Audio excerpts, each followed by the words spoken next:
everyone, and welcome to another episode of the Tombstone Tours. Today, I'm at Spring Hill Cemetery in Nashville, Tennessee.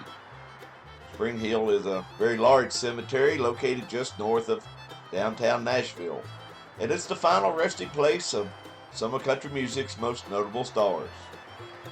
And what better way to begin than by visiting the final resting place of a member of the Country Music Hall of Fame, the king of country music himself, Mr. Roy Acuff.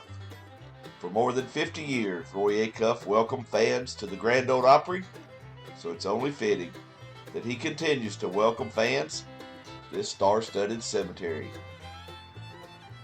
If you enter the cemetery off of Gallatin Pike, directly ahead at the entrance, you will see a large stone inscribed simply with the name Acuff.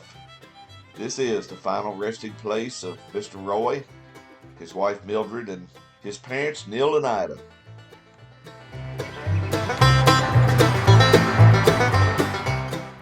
Roy Claxton Acuff was born on September 15, 1903 in Maynardsville, Tennessee. Roy came from a musical family. His father was a fiddle player and a Baptist preacher, while his mother played the piano. As a teenager, Roy played sports, baseball and basketball at Central High School. Of the two sports, he liked baseball the best and was offered a scholarship to Carson-Newman University. However, he declined and opted instead to play baseball for several small baseball clubs in the Knoxville area.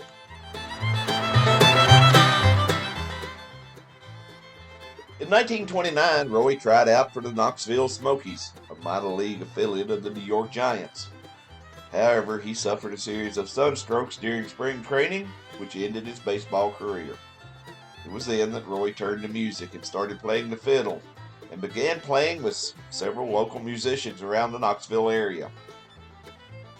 In 1934, Roy joined a fella that country music fans came to know as Cousin Jody to form the Tennessee Crackerjacks.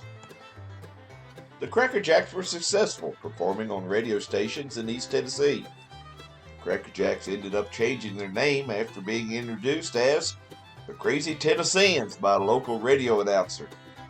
In 1936, Roy Acuff and the Crazy Tennesseans recorded what ended up being Roy Acuff's signature songs, The Great Speckled Bird and The Wabash Cannonball. The success of those two songs led Roy to Nashville, and in 1938, he joined the Grand Ole Opry. Opry founder George D. Hay liked Roy, but wasn't too crazy about the name Crazy Tennesseans. So he suggested that Roy change the name to the Smoky Mountain Boys. Shortly after joining the Opry, a dobro player named Beecher Kirby joined the Smoky Mountain Boys.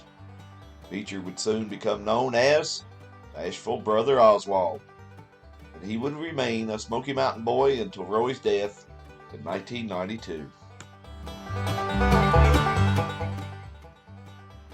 In 1943, the Opry and Roy moved from the Royal Memorial Auditorium to the Ryman Auditorium.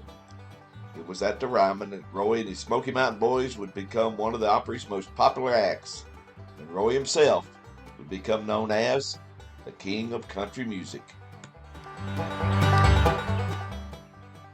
The Ryman remained the home of the Opry until 1974, when it moved to a new, more modern facility at the Opryland Amusement Park. On March 16, 1974, Roy Acuff opened the first show in the Opry's new building with his signature song, The Wabash Cannonball. After the Cannonball, it was only fitting that the king of country music would welcome the President of the United States, Richard Nixon, to the stage of the Grand Ole Opry. Roy attempted to teach President Nixon how to yo-yo, causing President Nixon, who was in the midst of the Watergate investigation, to quip, "I'll stay here to learn how to yo-yo, and you go back to Washington and be the president." In 1981, Roy's wife Mildred passed away. Soon after, Roy moved into a new home at Opryland, adjacent to the new Opry House. This allowed Roy to continue to perform on the Opry while becoming a regular on the Nashville Now TV show with Ralph Emery. He would also perform almost daily with the Smoky Mountain Boys on one of the Opryland's entertainment stages. Roy continued to perform on the Opry and at Opryland until the very end. The king of country music passed away at the age of 89 from congestive heart failure on November 23, 1992. He was buried quickly and quietly here next to his wife Mildred and his parents Ida and Neill. Roy Acuff was one of the most humble and beloved members of the Grand Ole Opry. His introduction and interaction with his longtime friend cousin Minnie Pearl was classic. In 1962, he became the first living member to be inducted into the Country Music Hall of Fame. And in 1991, the Kennedy Center honored him with its Lifetime Achievement Award. He was the first country music performer to receive such an honor. Roy Acuff was indeed the king of country music. Well, I'm going to leave you here at the grave of the king of country music. This is the first of several videos that will originate from here at Spring Hill Cemetery. Over the next few weeks, we'll be visiting the final resting place of such notable country music personalities as Hank Snow, Earl Scruggs, and George Morgan, just to name a few. So if you want to be notified when these videos go live, please ring that bell and subscribe.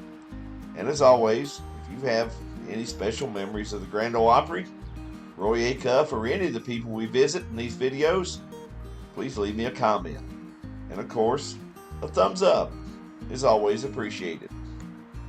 So, until next time, please remember, life is a wonderful journey. Be sure to take time and enjoy it. And I'll see you down the road. So long, everyone.